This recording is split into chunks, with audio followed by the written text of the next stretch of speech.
Think ninja and samurai were mortal enemies, locked in continuous shadowy battles? Well, history is far crazier than pop culture told you.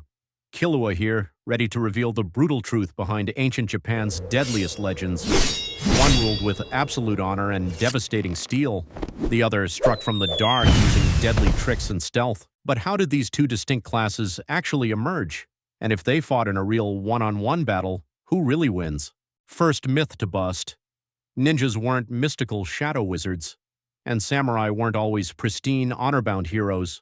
Both evolved out of absolute military necessity in chaotic times. Let's rewind 1,000 years to discover where it all began. Fasten your seatbelts, because feudal history gets wild. Back in the 10th century, wealthy landowners needed heavy protection. They hired elite warriors named samurai, meaning those who serve. Fun fact, early samurai weren't legendary swordsmen at all. They were master-mounted archers, sniping enemies from horseback. Over centuries of civil wars, their political power exploded. They eventually overthrew the emperor's court to rule Japan directly. They created Bushido, the strict code of honor and loyalty. Samurai wore intricate armor crafted from iron plates and silk. Their katana wasn't just a weapon, it was their very soul. Only the samurai class was legally allowed to carry two swords. If a commoner insulted a samurai, duel or execution was instant. But what happened when rules and honor stood in the way of victory? Enter the Shinobi, famously known globally as the ninja, emerging from the rugged mountain regions of Iga and Koga.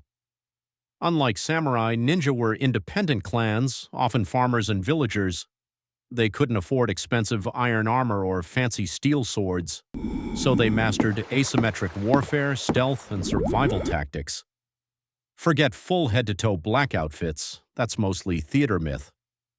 Real shinobi disguised themselves as gardeners, priests, or merchants.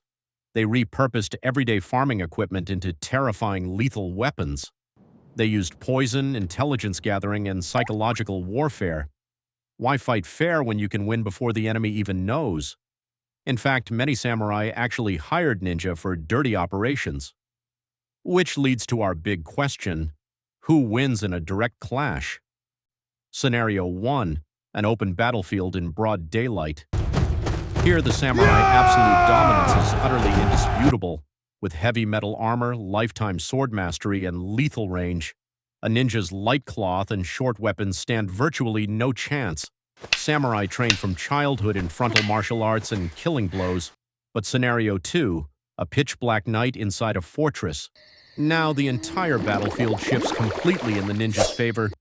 The samurai is encumbered by heavy gear and rules of engagement.